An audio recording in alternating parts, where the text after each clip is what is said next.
کی آواز نے دریا کو سفر میں رکھا، کس کی آواز نے دریا کو سفر میں رکھا، کون پیاسا ہے جو صحرا میں صدا دیتا ہے، کس کی آواز نے دریا کو سفر میں رکھا، کون پیاسا ہے جو صحرا میں صدا دیتا ہے۔ اور میں اسی زندہ قبیلے کا نمائندہ ہوں، میں اسی زندہ قبیلے کا نمائندہ ہوں جو اجالوں کے لیے خود کو جلا دیتا ہے، میں اسی زندہ قبیلے کا نمائندہ ہوں جو اجالوں کے لیے خود کو جلا دیتا ہے۔ اور میری تہذیب کا باشندہ نہیں ہے وہ شخص، میری تہذیب کا باشندہ نہیں ہے وہ شخص جو درختوں سے پرندوں کو اڑا دیتا ہے، میری تہذیب کا باشندہ نہیں ہے وہ شخص جو درختوں سے پرندوں کو اڑا دیتا ہے۔ خواتین و حضرات، آج ہمارے ساتھ پاکستان کے اور اردو دنیا کے مشہور شاعر اور نقاد جناب جازب قریشی صاحب موجود ہیں۔ ان سے چند باتیں ان کی شاعری پہ، اردو ادب پہ اور نئے دور کی شاعری پہ کرتے ہیں۔ جازب قریشی صاحب، کیسے مزاج ہیں آپ کے؟ جی بہت شکریہ سمندر صاحب، آپ نے یاد رکھا، یاد کیا، میں بہت ٹھیک ہوں جی۔ اچھا یہ بتائیے جازب قریشی صاحب، میں شروع میں ہی ایسا سوال کروں آپ سے کہ یہ بتائیے کہ آج کا انسان جو اتنا مصروف ہے وہ آخر اردو شاعری کیوں پڑھے؟ جی ہاں، یہ سوال تو ہے، یہ ہر عہد کا سوال ہے۔ آپ نے جو کیا یہ اس عہد کا نہیں ہے بلکہ ہر عہد میں یہ ہے کہ اپنے لٹریچر کو، اپنے ادب کو، اپنی روایت کو، اپنی تہذیب کو کیوں پڑھا جاتا ہے، یہ سوال تو ہر عہد کا ہے۔ اور اس عہد میں بھی ہے کہ ہم اردو شاعری کو یا اردو فکشن کو یا ادب کو یا لٹریچر کو ہم کیوں پڑھیں، یہ سوال آپ نے بہت اچھا کیا ہے اور بڑا بنیادی سوال ہے۔ اصل میں دیکھیے، یہ جو ہماری زندگی ہے اس میں کچھ بہت ضروری چیزیں بھی ہیں جو ہمیں سیکھنا پڑتی ہیں، یا ہمیں ان کی تربیت ملتی ہے یا ہمیں ان کی تلاش کرنی پڑتی ہے۔ ان چیزوں میں ایک تو ہماری تاریخ ہے، دوسری ہماری تہذیب ہے، پھر ہم اسی طرح ہماری روایتی اخلاقیات ہے، اعلیٰ اقدار ہے، اور اس کے ساتھ ساتھ ہمارا لٹریچر اور ہمارا ادب، ہمارے عہد کا، ہم سے پہلے کا ادب بھی اس میں شامل ہوتا ہے۔ تو یہ ساری چیزیں جو ہے جب انسان پڑھتا ہے یا ہم اسے دیکھتے ہیں اور ہم اس سے گزرتے ہیں تو ہمارے اندر ایک انسانی رویہ پیدا ہوتا ہے۔ انسانی رویے سے مراد یہ ہے کہ ایک ایسا احساس پیدا ہوتا ہے کہ انسان کو انسان سے محبت کرنی چاہیے، انسان کو انسانی اور کائناتی حسن کو تلاش کرنا چاہیے، انسان کو جو عمل کرنا چاہیے، جو خواب دیکھنے چاہیے وہ خیر کے خواب ہونے چاہیے، کیونکہ دنیا کا کوئی ادب ہو، کسی زمانے کا ادب ہو، اس کی بنیاد جو ہے محبت پر، انسانی رشتوں پر اور حسن کی تلاش پر اور خیر کو اپنانے پر ہے۔ لہذا ہمارے لیے آج جیسے کل ادب اہم تھا کہ ہم اسے پڑھتے تھے، ہماری روایت کا حصہ تھا، ہماری تہذیب کا حصہ تھا، ہمارے بزرگ ہمیں بتاتے تھے، پڑھاتے تھے، بلکہ ایک ہے تو سمندر صاحب ایسا گزرا کہ جو لوگ ادب سے ناواقف ہوتے تھے یا ان کی دلچسپی کم ہوتی تھی انہیں غیر تہذیبی شخص کہا جاتا تھا۔ خیر اب وہ وقت تو گزر گیا، اب ایسا وقت تو نہیں، یہ تو ہمارا بڑا ترقی یافتہ دور ہے، ساری دنیا زمین سے آسمانوں تک سوچ رہی ہے، اور اب امید یہی ہے کہ اس صدی میں انسان اپنے خلاؤں میں جا کے رہے گا اور وہاں رہائش اختیار کرے گا.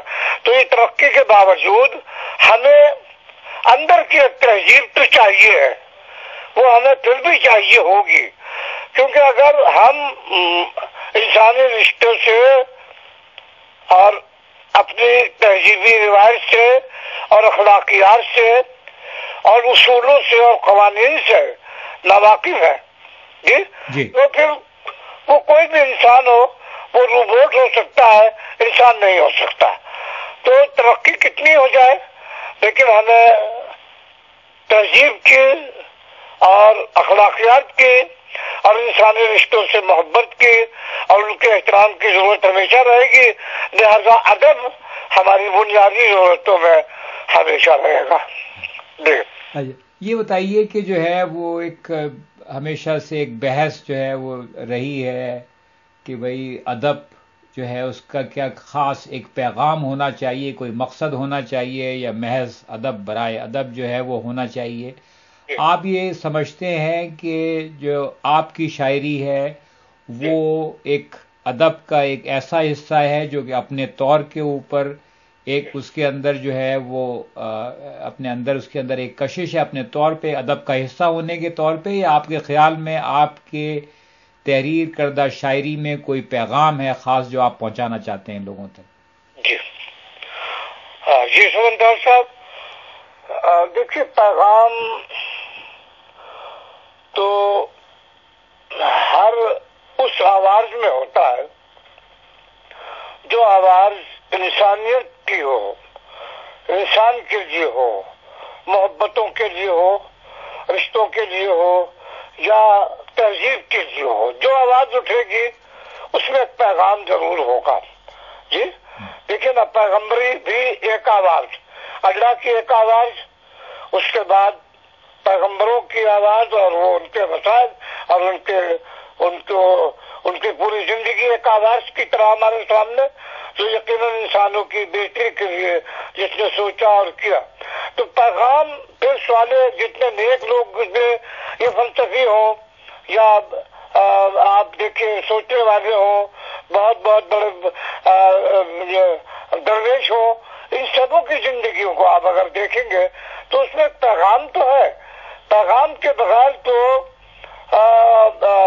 کوئی نیکی اور کوئی روشنی آگے نہیں بڑھ سکتی، اور وہ نیکی اور روشنی پیغام کی طرح انسانوں کے لیے ہوتی ہے. اور اس کے ذرائع ہیں، اس کے ذرائع تمام کائنات میں جہاں بھی آدمی تہذیب پر، روایت پر، محبت پر، انسان پر، اخلاقیات پر بات کرتا ہے تو یہ روشنی جو ہے، یہ آواز جو ہے پیغام کی طرح انسان تک پہنچتی ہے. اب ہمارے ادب کا جو سوال ہے اس میں ہم نے کوئی ایسا ادب نہیں دیکھا کہ جس میں انسانی فلاح کو، انسانی محبت کو، انسانی خیر کو تلاش نہ کیا گیا. کوئی ایسا ادب نہیں ہے کہ جو برائی کو یا اندھیرے کو یا ایسی چیزوں کو جو انسانی نقصان کا سبب بنتی ہے اس کا پرچار کرے. کوئی ادب ایسا نہیں ہے دنیا کا، کوئی سارے ادب جو کچھ لکھا گیا، بہت سی چیزیں ایسی لکھی گئی جو بظاہر ہمیں لگتی ہے کہ یہ نگیٹو ہے، یہ منفی ہے، لیکن جب ان کو پڑھا جاتا ہے اور ان کے نتائج نکالے جاتے ہیں تو وہ مثبت ہوتے ہیں. یعنی لکھنے والے نے آپ کے سامنے ان منفی رجحانات کو اس لیے رکھا کہ آپ اس پہ سوچیں اور آپ اس کو تفویض کریں، غور کریں اور اس میں سے اس اچھائی کو دیکھیں جو اس سے دور ہے اور یہ برائی کیوں قریب آ رہی ہے، آپ کے سوچنے کا ایک عمل پیدا کرتے ہیں. یہی گویا کہ ایک آواز ہے بہتری کی. تو بہت سی آوازیں ایسی ہیں سمن طور صاحب جو براہ راست معلوم ہوتا ہے کہ جیسے کوئی پیغام بہت بڑا ہے، یعنی قومی سطح پر، کوئی عالمی سطح پر جو بڑے بڑے شاعر ہوئے، ہمارے اخبار ہوئے، اس طرح کے شاعر کہ جن کی آواز جو ہے وہ صرف مسلمانوں کے لیے، صرف پاکستان کے لیے نہیں بلکہ امت مسلمان کے لیے، پوری امت کے لیے ان کی آواز ہے. تو اس طرح کچھ آوازیں ہوتی ہیں جو مشترک ہو جاتی ہے، اشتراک پیدا کرتی ہے. کچھ ایسی ہوتی ہے کہ وہ اپنی حد تک اپنے دائروں میں رہ کر انسانی بہتری کے لیے سوچتی ہیں. انسان کہیں کا بھی ہو، یعنی انسان چاہے کسی زمین پر رہتا ہو، لیکن اگر وہ انسان ہے تو بہت ساری شاعری، بہت سارا ادب ایسا ہوتا ہے جو اس انسانی بہتری کے اشتراک کے لیے سوچتا ہے کہ وہ ساری دنیا کے لوگوں کو وہ بہتری اور وہ آسانیاں مل جائے. جی ایسا ہے. تو وہ ادب جو ہے، جو ایک آواز بناتا ہے یا پیغام براہ راست بناتا ہے، وہ بھی عام ہے، وہ غیر عام نہیں ہے. کیونکہ اس کی اہمیت یہ ہے کہ اس سے قومیں اور نسلیں جو ہے وہ قوت پاتی ہے، ذہن پاتی ہے، تجربہ حاصل کرتی ہے اور اپنے اندر زندہ رہنے کا ایک بہترین خواب پیدا کرتی ہے. لیکن یہ لوگ جو براہ راست کوئی بہت بڑا پیغام نہیں دیتے اور صرف لٹریچر یا ادب لکھتے ہیں، افسانہ، شاعری، ناول لکھتے ہیں، تو ان کی اس کے اندر بھی وہ آپ کی ساری جو انسانی روایت ہے اور آپ کی جو تہذیب ہے اور آپ کے لیے جو ضروری چیزیں ہیں ان کا ذکر اس پہ موجود ہے. تو وہ سجسٹو ہوتا ہے، تھوڑا سجسٹو اس طرح ہوتا ہے کہ ہم اسے پڑھیں اور پڑھ کر خود ہم فیصلہ کریں کہ اچھا کیا ہے اور برا کیا ہے.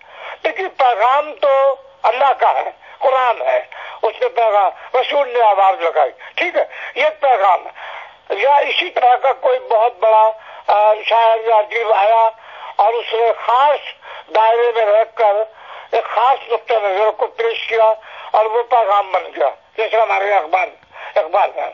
تو اسی طرح دوسرے زبانوں میں بھی لوگ بہت بڑے موجود ہیں اس طرح کے.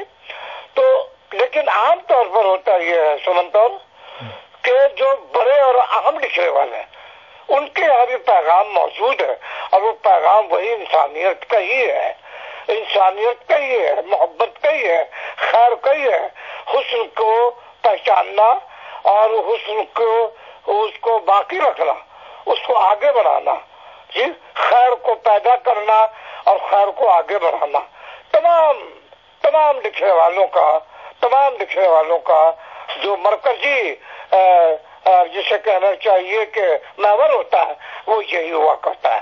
ہمارے یہاں بھی یہی ہے، اردو میں بھی، اردو زبان کو بھی آپ دیکھیں 400-500 سال کے ہمارے ادب کو دیکھیں تو اس میں بھی آپ کو بنیادی طور پر یہی ملے گا.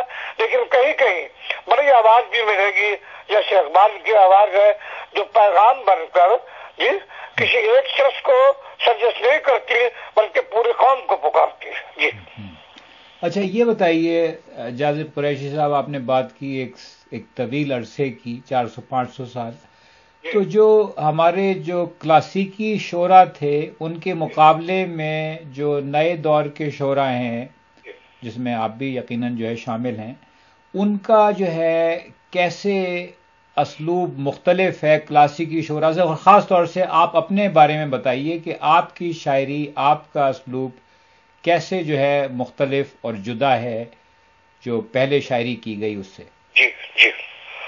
جی میں آپ نے پہلے بھی اس سوال کو شامل کیا تھا میری شاعری کو، لیکن اس کے جواب میں وہ بات آ نہیں سکی. میں عرض کروں کہ یہ آپ کے حصے کے، آپ کے سوال کے دو حصے ہیں. ایک تو یہ ہے کہ ہمارے جو کلاسکس کے لکھنے والے تھے ان کا اسلوب اور ان کا بیان اور ان کے تجربے مختلف تھے اور جدید عہد کے لوگوں کے مختلف ہیں. تو یہ بات تو سمنتور صاحب ہم سبھی سمجھتے ہیں، اور اتنا تو ہم سب جانتے ہیں کہ ہر عہد کا اپنی ایک روایت ہوتی ہے، ہر عہد کی اپنی ایک فکر اور ایک عمل ہوتا ہے. اس عہد کو بنانے والی ہر عہد میں کچھ نئی چیزیں آتی ہیں اور کچھ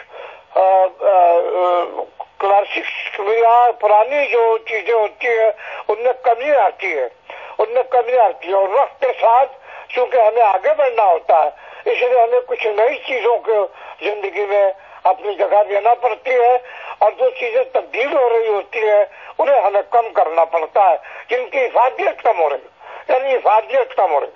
بہت سی چیزیں کم نہیں ہوتی، مثلا انسانی محبت یہ کبھی کم نہیں ہوگی، یہ جس طرح کلاسکس کے لوگوں میں تھی، پرانے لوگوں میں تھی، اسی طرح آج کے لکھنے والوں میں بھی اسی طرح اس میں کمی نہیں آئے گی، بنیادی چیزوں میں کمی نہیں آئے گی، لیکن گرد و پیش میں جو چیزیں زندگی میں شریک ہو رہی ہوتی ہے ان کے تجربوں میں کمی زیادہ ہوتی ہے۔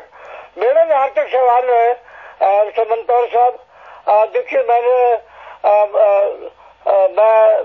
شاید اپنے عہد کا کوئی بہت بڑا شخص نہ ہوں، بہت بڑا شاعر نہ ہوں، لیکن میں طالب علم کے حیثیت سے میں نے ہمیشہ سوچا، اس بات کو اہمیت دی اور اس بات کو اہمیت دی کہ ہمیں اپنے عہد کے ساتھ، اپنے وقت کے ساتھ قدم ملا کر آگے بڑھنا چاہیے۔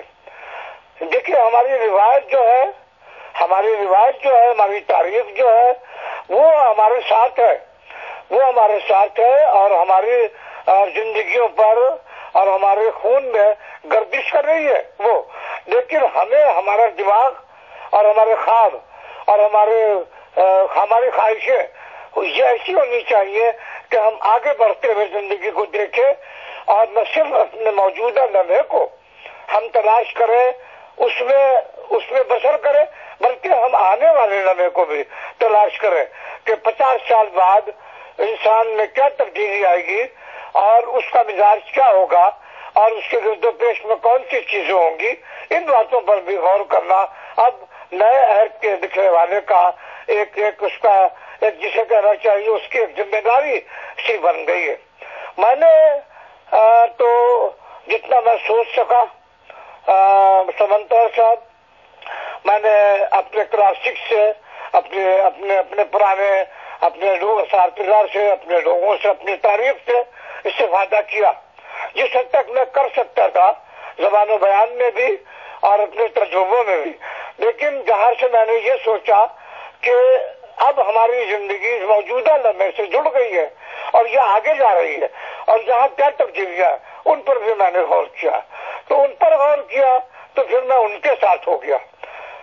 تاریخ ہماری پشت پر ہے، تاریخ ہماری لاشعور کا حصہ ہے یقیناً، لیکن شعور میں ہمارے وہی چیز ہے جو چیزیں آنے والی ہے، جو چیزیں آ سکتی ہے اور جو چیزیں ہمارے گرد و پیش میں موجود ہے۔ اس سے جو فرق پیدا ہوا، بہت اختصار سے کر رہا ہوں کہ یہ جو ہمارے کلاسکس میں اور آج جو آپ بات کر رہے ہیں اس میں جو فرق پیدا ہوا وہ یہ ہوا کہ ہمیں جو لگتا ہے، یعنی ہم جو غور کرتے ہیں کہ ہماری جو کلاسیکی ادب تھا اور جو ہمارے کلاسکس کے لوگ تھے اور جو ہمارے پرانی تہذیب کے لوگ تھے، ان کے یہاں ایک تو خدا کا تصور تھا، ایک اپنے خالق کا تصور بہت گہرا تھا۔ اس لیے کہا گیا کہ پرانے شاعر کے 2 محبوب ہوتے تھے، 2 محبوب، ایک محبوب حقیقی اور ایک محبوب مجازی۔ تو وہ 2 عشقوں کے درمیان تھے، لیکن مجھے اب ایسا لگتا ہے کہ ہمارا جو حقیقی عشق ہے وہ کم ہو گیا، کم پڑ گیا۔ ہمارے عہد نے، ہماری ضرورتوں نے، ہمارے فکر و خیال نے نئے اس چیز کو کم کر دیا۔ یعنی مجازی عشق تو موجود ہے، لیکن حقیقی عشق جو تھا، جو ہمیں اپنے خالق سے تھا، وہ کم ہو گیا ہے، اور وہ کم ہو کر اب ہمارے موجودہ ترقی یافتہ اور ترقی پذیر اور ترقی کرتے ہوئے لمحوں کے درمیان چلنے لگا ہے۔ تو ہماری ذمہ داری اب یہ بڑھ گئی کہ ہمیں ایسا کچھ لکھنا ہے جو ہمارے آج کے لوگوں کو بھی سکون دے، خوشی دے، ایک اس کو معلوم ہو کہ وہ ادب پڑھ رہا ہے تو ایک اندر ایک ایسی دنیا کو محسوس کر رہا ہے جو اس کے لیے تسکین کا سبب بن رہی ہے، اور یہ بھی ہو کہ وہ اس دنیا میں آنے والے زمانوں کا خواب بھی دیکھ رہا ہو اور اس روشنی کو اور ان آوازوں کو بھی سن رہا ہو جو ہمارے بعد آنے والی ہے۔ اچھا جازب قریشی صاحب، آپ نے جو ہے وہ اس کا عشق حقیقی کا آپ نے جو ہے وہ تذکرہ کیا، اور یہ کہا جاتا ہے کہ جو شاعر ہے اس کے اوپر جو شاعری ہوتی ہے وہ اس کا ایک نزول ہوتا ہے، ایک آمد ہوتی ہے اس کی. تو اس میں پھر ایک شاعر میں اور ایک جو پیغمبر ہے اس میں کیا فرق ہے؟ یہ بہت بڑا فرق ہے، بہت بڑا فرق ہے. فرق سب سے بڑا تو یہی ہے کہ پیغمبر جو کچھ کہہ رہا ہے اس کی آواز خدا کی آواز ہے، براہ راست اس کی آواز خدا کی آواز، یعنی خدا جو کچھ چاہ رہا ہے اس سے کہلوانا، یا تو وہ خود اسے بتا رہا ہے یا اس کی فطرت میں اس نے ڈالا ہوا ہے کہ وہ وہی کچھ کہے گا جو اللہ چاہتا ہے. براہ راست یعنی پیغمبر کا تعلق اس وحی سے، اسے ہم وحی کہتے ہیں جو اللہ کی طرف سے پیغمبروں پر نزول ہوتا ہے، پیغمبر پر اترتی ہے جو آوازیں، جو چیزیں، وہ وہی کہلاتی ہیں. جی، اس کا تعلق اللہ کے براہ راست ہے. شاعر کا تعلق اللہ سے تو ہر حال میں ہے لیکن اس طرح کا نہیں ہے. شاعر ایک کیفیت ہے، شاعر کے اندر ایک کیفیت پیدا ہوتی ہے جسے ہم تخلیقی کیفیت کہتے ہیں، جسے ہم الہام کہتے ہیں. الہام کہہ سکتے ہیں ہم، اسے الہام کہتے ہیں، وہی نہیں کہتے. وہی کا تعلق بہت بڑا ہے جس کا تعلق خدا سے. الہام کا تعلق انسانی اس خیال سے ہے جو اس کے اندر تو تھا کہیں لیکن اب اظہار پا رہا ہے، اس کے اندر تو موجود ہے. ہمارے لاشعور میں شاعر کے وہ ساری چیزیں، وہ سارے خواب، وہ سارے تجربے جو ہو چکے ہیں اور ہو رہے ہیں وہ جمع ہو رہے ہیں. جی، ہم جب لکھنے چلتے ہیں تو ہم ان کو لاشعور سے، وہ لاشعور سے ہمارے اندر شعور میں آ جاتے ہیں. جو شعور میں آتے ہیں تو وہ جو ہماری تخلیقی قوت ہے، یعنی الہامی قوت ہے جسے آپ کہہ لیں، وہ چاہتی ہے کہ اس کو لکھا جائے. تو جب ہم اسے لکھتے ہیں تو اس میں فن ہمارا اس سندھ کا، یعنی نظم لکھ رہے ہیں، غزل لکھ رہے ہیں، ناول لکھ رہے ہیں، افسانہ لکھ رہے ہیں، خط لکھ رہے ہیں یا کوئی اور تحریر، اس کی اپنی ایک تکنیک ہے، اس کا ایک اپنا اسلوب ہے، ایک طریقہ ہے. اس طریقے کے ساتھ پھر ہم اس کو اظہار میں ڈالتے ہیں. لیکن وہ سب ہمارا الہام ہوتا ہے، اور پیغمبروں پر جو نازل ہوتا ہے وہ وہی ہے جس کا تعلق اللہ تعالیٰ سے براہ راست ہوا کرتا ہے. اچھا، یہ بتائیے، اس کو تقریباً اب ختم کی طرف چل رہے ہیں اس انٹرویو کے. جازب قریشی صاحب، آپ کی جو ہے میرے خیال میں کوئی 10-12 کتابیں تو ہیں غالباً. جی. تو آگے کیا، اب آپ کیا ایسا ایک پروجیکٹ ہے جو کہ آپ کرنا چاہتے ہیں؟ وہ کیا چیز ہے جس کی طرف آپ کمر باندھ رہے ہیں یا آپ کچھ اور یعنی کرنا چاہتے ہیں؟ جی سمندر صاحب، ایسا تو جو بھی جنرل لکھنے والا ہے وہ محسوس کرتا ہے اپنے پہلے لمحے سے اور آخری لمحے تک کہ وہ بہتر لکھے، اچھا لکھے، خوبصورت لکھے، ایسا لکھے کہ لوگوں کی شرکت اس میں ہو جائے، لوگ اسے پسند کریں، لوگ اس سے محبت کریں، اس کے ادب کو پڑھیں، اس سے ایک خوشی اور ایک جسے کہنا چاہیے خوشگوار کیفیت جو ہے اس سے وہ حاصل کریں. یہ تو تمام لکھنے والوں کا، نئے سے پرانوں تک اور پرانوں سے اور پرانوں تک کا سب کا. لیکن دیکھا یہی گیا کہ جو بڑے لوگ تھے، جو اہم لوگ بنے، ان کی تشنگی جو تھی، ان کی پیاس وہی رہی جو پہلے لمحے ان کے پاس تھی، کچھ کرنے کی، کچھ ایسا کرنے کی کہ دنیا میں وہ ایک نمائندگی حاصل کر جائے. جی، لوگوں کے درمیان، اپنے فن کے درمیان، اپنے لوگوں کے درمیان ایک نمائندگی حاصل کر جائے، نمائندہ بن جائے. تو یہ خواہش تو ہر فنکار کی ہے، کوئی بھی فنکار چھوٹا ہو یا بڑا ہو، لیکن یہ خواہش بہت مشکل ہے. ایسی خواہش بہت کم ہو پائی ہے کہ اس کو پورا ہوتا ہوا دیکھا ہو کسی نے. بلکہ جو لوگ بہت بڑے بنے وہ بھی آخر وقت میں انہیں بھی احساس رہا کہ شاید میں اپنے اس لہر کا شاعر نہیں ہوں، آنے والے زمانوں کا شاعر ہوں. صورت شیرم بگیتی بعد من خواہش شدم.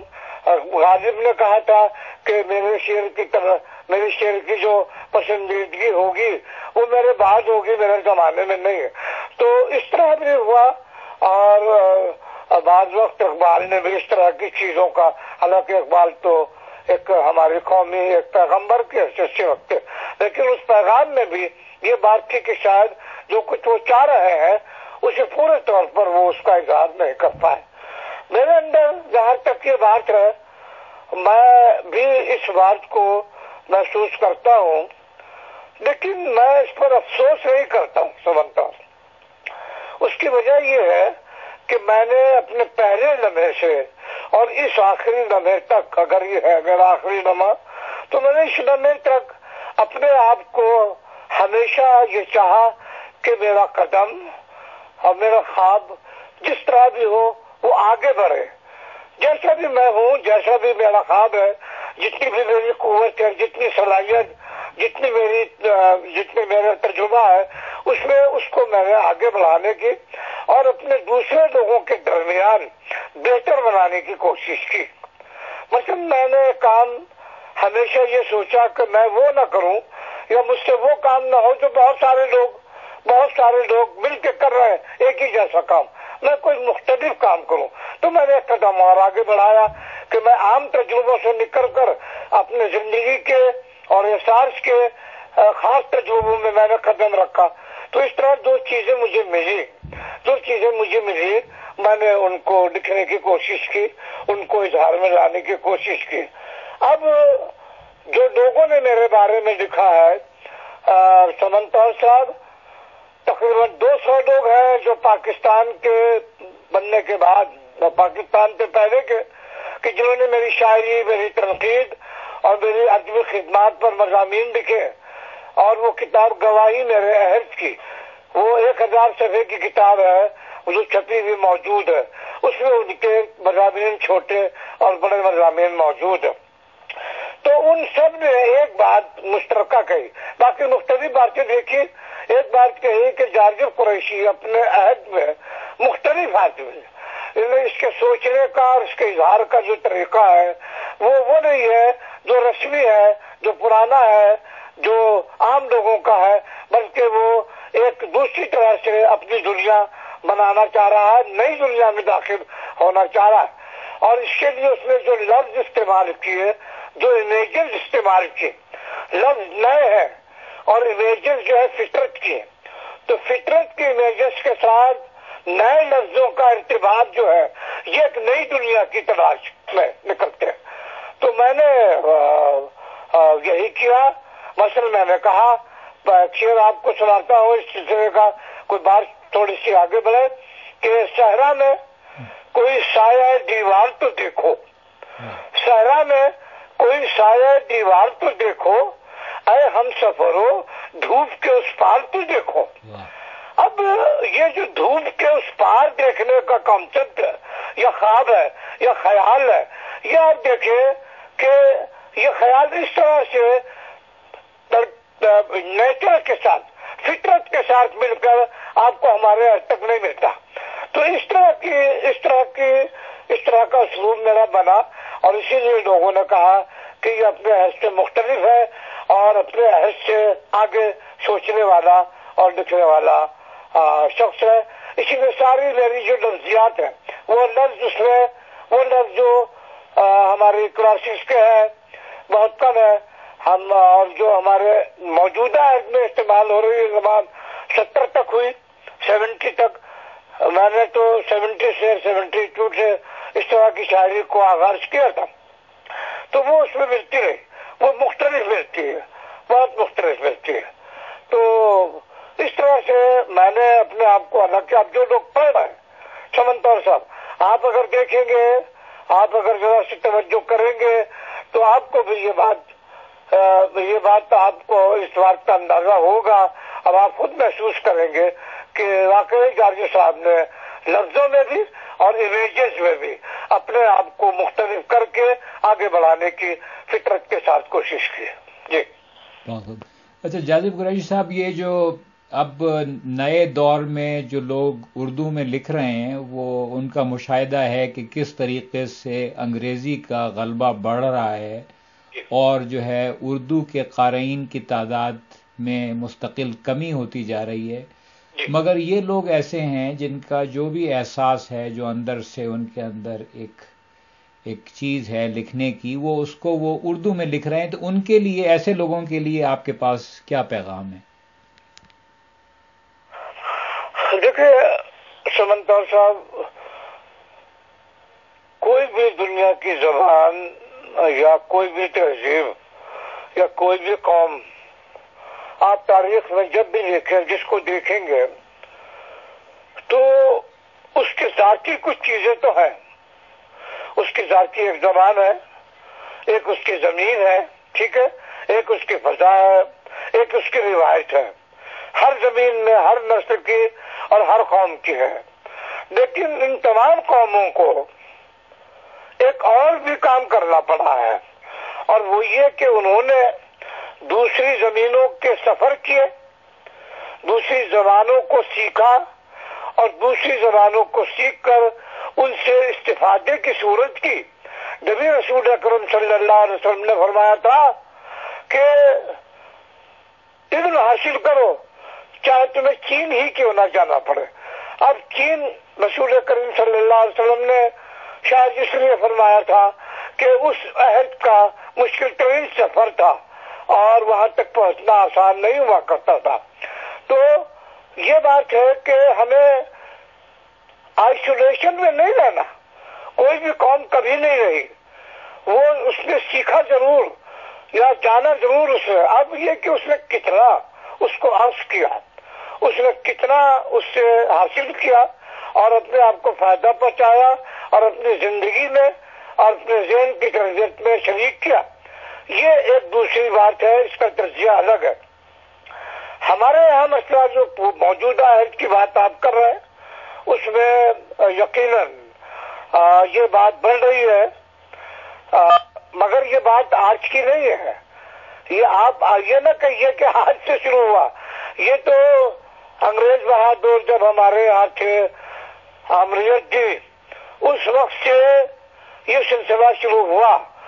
تو 200 سال تقریباً ان کے اور 100 سال 300 برس سے ہمارے یہاں اس طرح کی شدت بڑھ رہی ہے کہ ہم دوسری زبانوں کو اور دوسرے ادب کو اور دوسری تہذیب کو اور دوسری خوبیوں کو ہم چاہ رہے ہیں کہ ہم اپنے کردار کا اور اپنی زندگی کا حصہ بنائیں. یہ تو ہو رہا ہے. اب سوال یہ ہے کہ یہ کتنا ہو رہا ہے. یہ جو آپ بات کہہ رہے ہیں کہ انگریزی بڑھ رہی ہے، تو یقیناً دنیا میں بڑھ رہی ہے. آپ کے یہاں نہیں بڑھ رہی، میرے یہاں نہیں بڑھ رہی. یہ دنیا میں اس لیے بھی بڑھ رہی ہے کہ اس وقت انٹرنیٹ کی زبان آپ کی جو ہے وہ موسٹلی آپ کے انگریزی ہے. تو ساری دنیا کے لوگ اسی زبان میں گفتگو کر رہے ہیں، اسی زبان میں سمجھنا چاہ رہے ہیں، اسی زبان سے استفادہ کر رہے ہیں. تو وہ تو بڑھے گی، اس کو آپ روک نہیں سکتے، بلکہ کوئی نہیں روک سکتا. بلکہ یہ کہا جا رہا ہے کہ گلوبل ایج میں اس کی جو بین الاقوامی جو زبان اس کی ہوگی وہ یہی شاید انگلش ہو. ابھی تک خیال یہی ہے. مجھے نہیں معلوم کہ آگے لوگ کس طرح سوچیں گے، کیا تبدیلی آئے گی، میں نہیں کہہ سکتا. تو یہ زبان تو ترقی کر رہی ہے، بڑھ رہی ہے، اور اس لیے بھی بڑھ رہی کہ ضرورت اب انسان کی ضرورت سے نپٹ گئی. یہ زبان آپ کا جو انٹرنیٹ سسٹم سارا جو ہے، ساری آپ کی جو نئی ایجادات ہے جی جتنی بھی، وہ ساری کی ساری انگریزی پر ڈپینڈ کر، انگریزی زبان پر، انگریزی علم پر، انگریزی اصطلاحات پر اور انگریزی تکنیک پر، ساری کی ساری وہ ان کا انحصار جو ہے. تو یہ تو بڑھے گی. اب ادب میں جہاں تک آپ کہہ رہے ہیں ہمارے یہاں، تو ہمارے یہاں ابھی کچھ اتنی بڑی کوئی خطرے کی گھنٹی نہیں ہے. ہمارے یہاں بھی کوئی ایسا ہو تو رہا ہے، ترجمے تو ہو رہے ہیں، اور ترجمے ہونا اچھی بات ہے، کوئی بات نہیں، ہم دوسری زبان کی بہت سی چیزوں سے کرتے ہیں، ہم اس سے فائدہ بھی اٹھاتے ہیں، لیکن ایسا بالکل نہیں ہو رہا ہے کہ ہم اپنی زبان کو نکال کر اور اس زبان میں بولنے لگے۔ ہمارے لکھنے پڑھنے والے ابھی ایسا ممکن ہے کہیں کر رہے ہو، کوئی کر بھی سکتا ہے، لیکن یہ کوئی فارمولا یا کوئی اصول ابھی نہیں بنا ہماری زبان کے ساتھ۔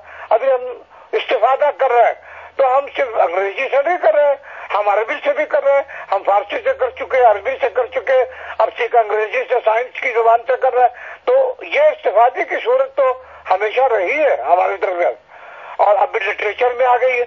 لٹریچر میں بہت ترجمے ہو رہے ہیں اور ان کی ہم کہانیاں پڑھتے ہیں، ان کی چیزیں پڑھتے ہیں، تو ہم اس طرح کی چیزوں کو اس سے ملتی جلتی اپنی زندگی میں جب دیکھتے ہیں تو ہم اسے لکھنے کی کوشش کرتے ہیں۔ کیونکہ آپ یہ نہ کہیے کہ صرف زبان بدل رہی ہے، بلکہ خود انسان بدل رہا ہے۔ آپ غور کریں، توجہ کریں، ساری دنیا کے انسانوں پر غور کریں کہ آپ بھی یہاں رہتے ہیں، ایک عرصہ ہو گیا جی، یہاں کی زندگی کو دیکھیں اور اپنی پرانی زندگی پر غور کریں تو کتنا بڑا فرق آپ کو نظر آئے گا اس میں، ٹھیک ہے نا۔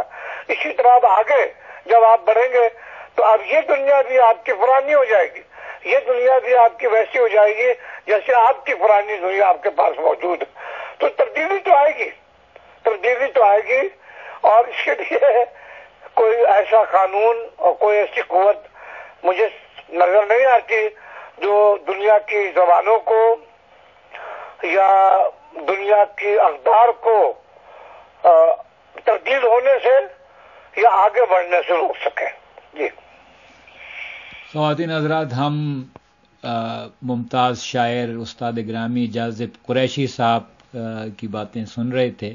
جازب قریشی صاحب، آپ نے اپنے قیمتی وقت سے وقت نکالا اس انٹرویو کے لیے، آپ کا بہت شکریہ، اور امید ہے کہ آپ سے بہت شکریہ سمنتور صاحب، آپ نے بہت قیمتی وقت مجھ سے باتیں کی، اور مجھے خوشی ہے کہ آپ نے مجھے اظہار کا موقع دیا، جو کچھ میں سوچتا ہوں اور جو کچھ میں دیکھتا ہوں اس کے مطابق میں نے کچھ باتیں کی، اور میں سمجھتا ہوں کہ آپ نے یہ میرے لیے ایک خوشی کا سبب پیدا کیا۔ بہت شکریہ، آپ کی بہت مہربانی۔